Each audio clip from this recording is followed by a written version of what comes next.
Olá, meus irmãos, olá, minhas irmãs. É um grande prazer estar com vocês, com todo o povo batista fluminense, para juntos estudarmos mais uma lição da nossa Palavra e Vida. A lição que iremos refletir nessa oportunidade é a de número 11, com o tema Presença Suficiente. Nesse período de quarentena, todos nós passamos por uma grande dificuldade, que foi o distanciamento, o isolamento. Mas com certeza da presença de Deus, nenhum de nós foi privado. O Senhor esteve conosco durante todo esse período e a sua graça, a sua fidelidade nos sustentou a cada momento. O texto que quero compartilhar com vocês se encontra na carta aos Hebreus, capítulo 13, versículo 5, que diz assim: Não se deixem dominar pelo amor ao dinheiro, e fiquem satisfeitos com o que vocês têm, pois Deus disse: Eu nunca os deixarei e jamais os abandonarei. Queridos, se nós perguntarmos para as pessoas o que está faltando para elas terem paz, experimentarem a tranquilidade da vida, nós ouviremos muitas respostas. Alguns dirão que está faltando muito dinheiro. Outros responderão que o que lhe falta é saúde. Para algumas pessoas, a sua carreira pessoal, o seu sucesso, as suas expectativas em relação à sua própria igreja. O grande problema dessas respostas é que elas colocam a nossa satisfação pessoal no tempo futuro, se esquecendo da maior entre todas as bênçãos que Deus nos deu, que foi a sua presença. Veja o que diz a Bíblia. Ela mostra que a promessa de Deus por sua presença, ela não é nova. Desde a antiguidade, o Senhor já disse que estaria com o seu povo. E é por causa da promessa que ele fez que nós cremos, que nós sabemos que não estamos sozinhos. A presença de Deus está conosco. Quando o povo hebreu peregrinou durante 40 anos no deserto, sendo sustentado por Deus, experimentando os cuidados do Senhor, o povo, antes de entrar na terra prometida, ouviu essa promessa.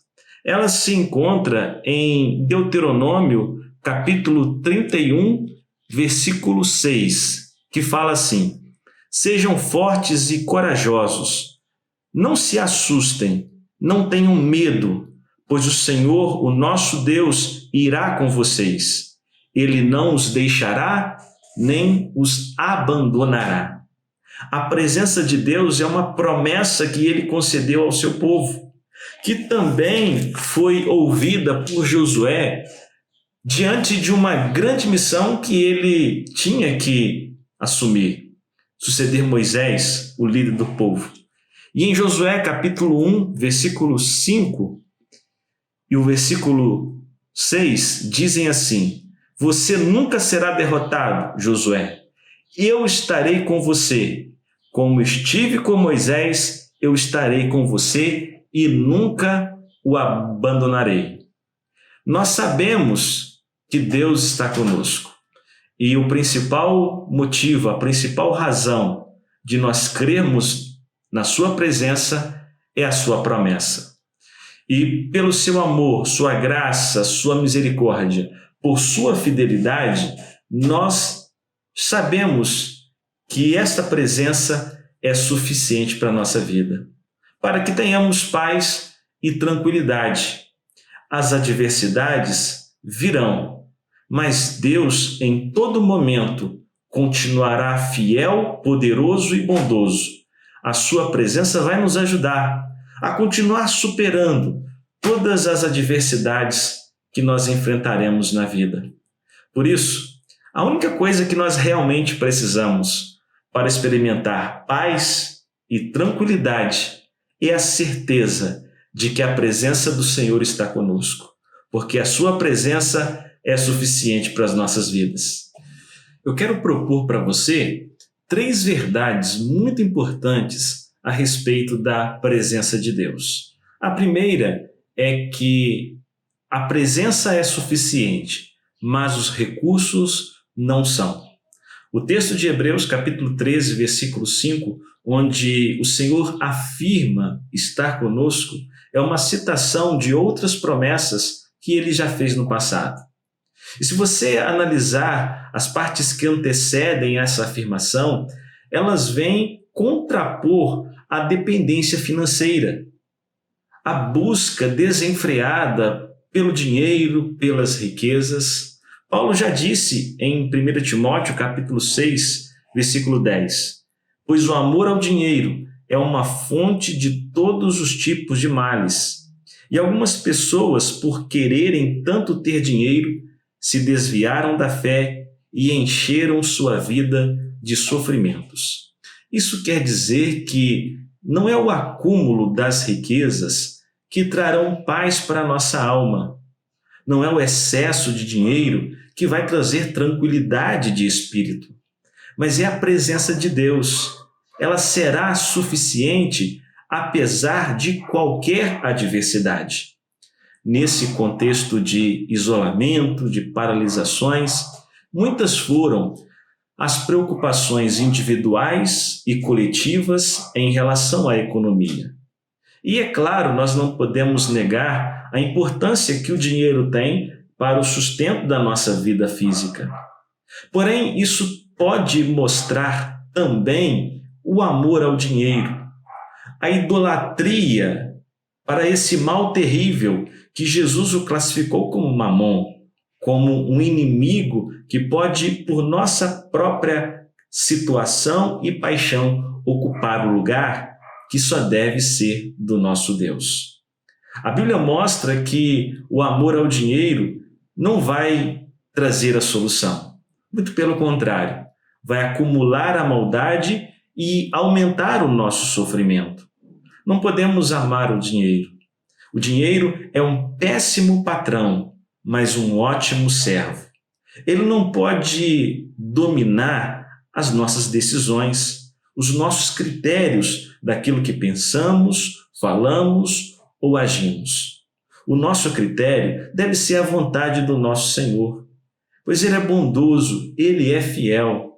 Não podemos nos enganar, meus irmãos. O dinheiro pode ser sim um ídolo e nós devemos evitar qualquer tipo de relação com esse ídolo, pois ele é muito cruel, ele é muito prejudicial.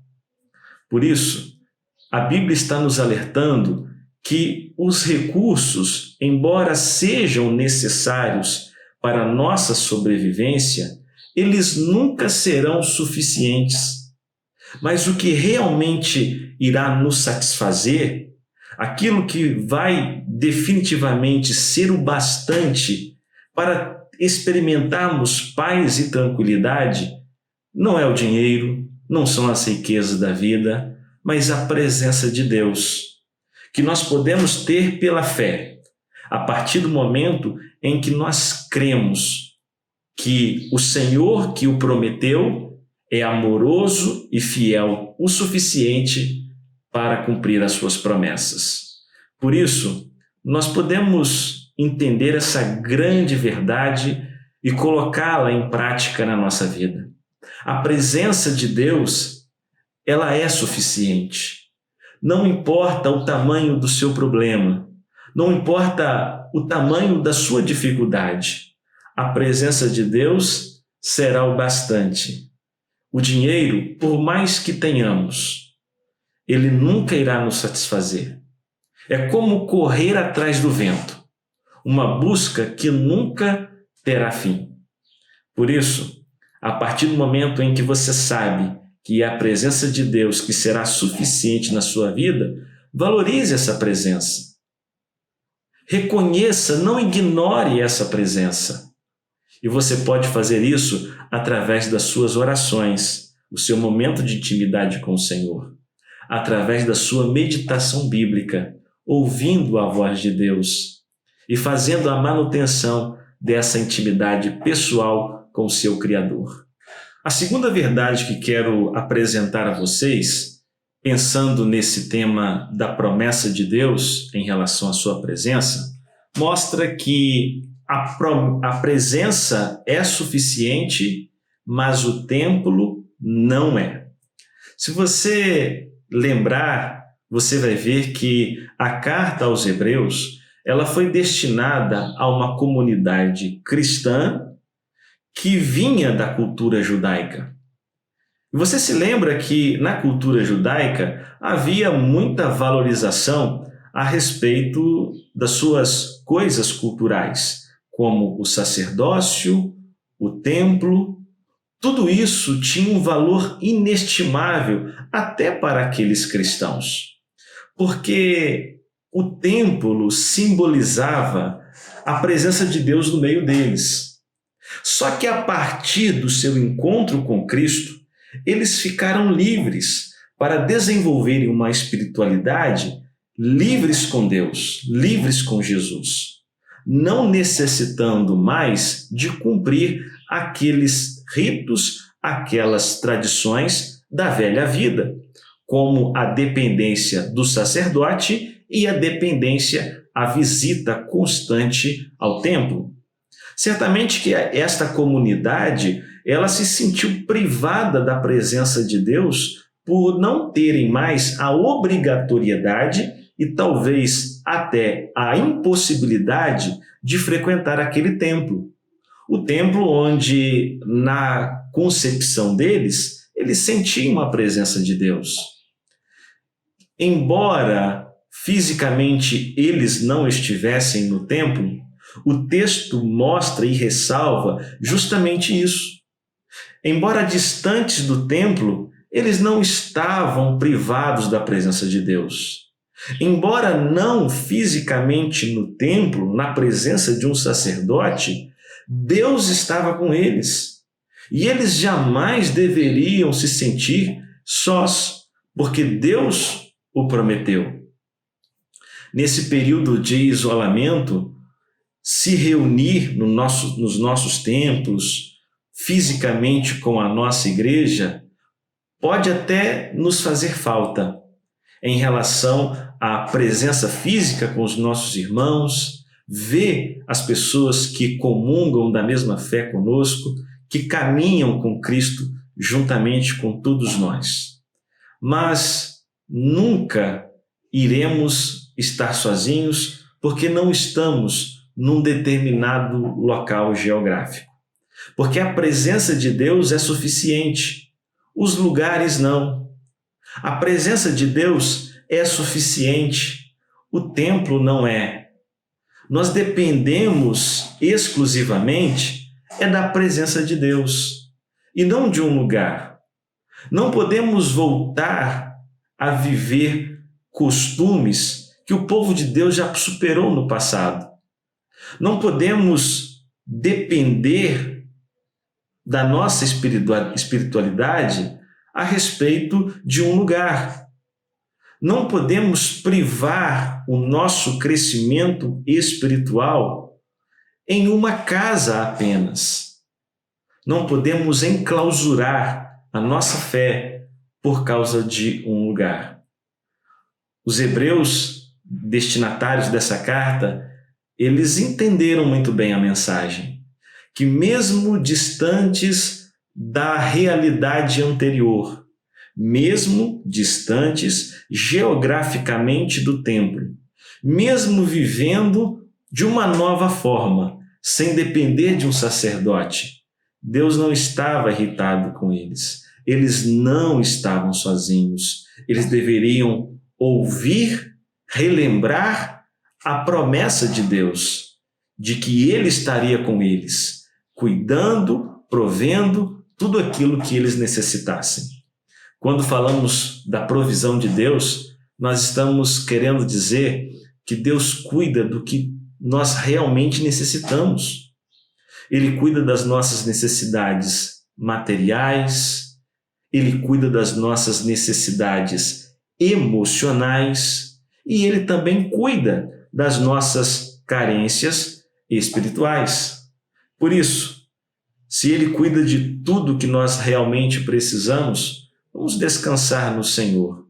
Ele está trabalhando, Ele está cuidando da nossa vida. E quando nós entregamos isso nas mãos de Deus, nós já começamos a experimentar essa paz e essa tranquilidade. Porque sabendo que agora Deus é responsável, Deus tomará todas as ações necessárias para o nosso cuidado. Esse é o nosso Pai, um Deus bondoso e fiel, cuja presença é sempre suficiente para as nossas vidas. A terceira e última verdade que proponho a respeito desse tema mostra que a presença é suficiente, mas os nossos cuidados não são. É claro, é óbvio que todos nós devemos, cada um, fazer a sua parte. Mas isso, em muitas vezes, é insuficiente para nos sustentar. Que nós dependemos de Deus, é Ele o responsável maior pelos cuidados que precisamos nas nossas vidas. No Salmo 139, do versículo 7 ao versículo 12, Davi fala de uma das mais belas doutrinas da Bíblia, a onipresença de Deus. E a nova tradução da linguagem de hoje escreve assim: aonde posso ir a fim de escapar do teu espírito? Para onde posso fugir da sua presença? Se eu subir ao céu, tu lá estás. Se descer ao mundo dos mortos, lá estás também. Se eu vou para o Oriente, ou for para os lugares mais distantes do Ocidente, ainda ali a tua mão me guia. Ainda ali tu me ajudas. Eu poderia pedir que a escuridão me escondesse e que em volta de mim a luz virasse noite. Mas isso não adiantaria nada, porque para ti a escuridão não é escura e a noite é tão clara como o dia. Tu não fazes diferença entre a luz e a escuridão. Esse texto de Davi traz muito conhecimento a respeito dessa doutrina maravilhosa da Bíblia, que é a onipresença de Deus. E conhecer a onipresença de Deus nos ajuda a entender um pouco mais da sua natureza, do verdadeiro interesse de Deus em relação às nossas vidas. Porque, por vezes, nós pensamos que a presença de Deus está conosco para nos vigiar e nos punir por causa dos nossos pecados. É claro que os nossos erros e pecados, eles têm consequência e eles têm preço. Mas nós não podemos fazer dessa visão a nossa obstinação, a nossa fissura. Isso traz um significado a respeito da natureza de Deus bem diferente daquele que a própria Bíblia, a sua palavra, nos ensina. Às vezes nós achamos que a presença de Deus conosco é sinônimo de que existe um carrasco na nossa cola predisposto a nos punir e a nos castigar. Quando, na verdade, o texto nos apresenta que o propósito principal da presença de Deus constantemente na nossa vida são dois: direção e cuidado. É o que nós realmente precisamos. De uma direção, de uma luz para o nosso caminho e de um cuidado, uma assistência, uma ajuda por causa das nossas necessidades. Quando começou a quarentena, nós ouvimos muitas perguntas. Será que o mundo está acabando? Começaram o princípio das dores? Deus está punindo e corrigindo a humanidade? É claro que Deus fala e se comunica de várias formas. Deus fala, Deus se revela através do nosso cotidiano normal. Diante de uma crise, de uma tribulação, Deus está gritando, Deus está chamando a atenção do mundo para si. Porém, isso não quer dizer que Deus está necessariamente nos castigando por algum mal. Os males na vida, eles são consequências da evolução da vida, de acordo com as leis pré-estabelecidas desde a sua criação. O mal existe, o mal acontece, mas sobretudo diante da permissão de Deus. Isso significa que cada um de nós precisa fazer a nossa parte, mas os nossos cuidados não serão suficientes para termos paz e tranquilidade. Mas é a presença de Deus que será suficiente para termos uma vida salva, segura e transformada. Bem, pessoal, nós estamos chegando então ao final do nosso estudo e eu quero compartilhar com vocês que a presença de Deus é uma concepção da fé. Nós simplesmente cremos, porque é a promessa de Deus. E por Ele ser bom e fiel, nós sabemos que podemos desfrutar dessa presença. Sua direção e seus cuidados revelam toda a bondade, toda a misericórdia, todo o cuidado que Deus tem para conosco. Nós não iremos ver, mas iremos crer. É por isso que a Bíblia diz que nós não podemos ver a Deus. É uma outra realidade. Existe uma grande diferença entre a natureza divina e a natureza humana. Por isso que, humanamente falando, nós não podemos vê-lo. Não podemos nem senti-lo, porque também os sentimentos faz parte da experiência humana. Mas a Bíblia diz que o justo viverá pela fé. Então, a presença de Deus é uma concepção da fé. Nós vivemos pela fé e não pelo que vemos. Vivemos pela fé e não pelo que sentimos. É interessante também que quando falamos da presença de Deus, fica bem claro na mensagem bíblica, na revelação de Deus ao longo da história, que não somos nós, os seres humanos, os servos de Deus, que damos o primeiro passo em sua direção. Pelo contrário, é Deus quem dá o primeiro passo. Como um caçador implacável, Ele nos busca, Ele nos procura. Em João capítulo 4, Jesus diz que o Pai procura pelos verdadeiros adoradores. O Pai, então, está procurando os seus filhos, os seus amigos, as pessoas para terem com Ele uma relação pessoal e amorosa. O Pai está à procura dos verdadeiros adoradores. Se Deus nos concedeu a sua presença, como não nos dará com Ele todas as demais coisas? Não é verdade? É assim que Paulo encerra o capítulo 8 da carta aos Romanos, dizendo que então nada poderá nos separar do amor de Deus. Nem o presente, nem o futuro, nem a altura, nem a profundidade, nem anjos, nem demônios, nem qualquer outra coisa na criação pode nos separar do amor de Deus que está em Cristo Jesus, o nosso Senhor. Porque a sua presença é suficiente. Por isso, nesta fé, nós temos segurança. Diante dessas verdades, nós precisamos fazer uma honesta avaliação sobre aquilo que nós cremos e também sobre os nossos comportamentos. E aí eu te pergunto, em que você tem sentido maior prazer, maior alegria e contentamento? É nas riquezas? É no dinheiro? É nas coisas desta vida? Ou o seu verdadeiro prazer está na presença do Senhor? Você já fez da presença do Senhor o centro da sua vida, a razão do seu viver? Segunda pergunta que faço para você: até que ponto nós estamos dependendo do templo para crermos que estamos na presença de Deus? Você tem crido que na sua família, seja ela grande ou pequena, seja na presença de um outro irmão, seja na presença de alguém que não professa a mesma fé, você está na presença de Deus?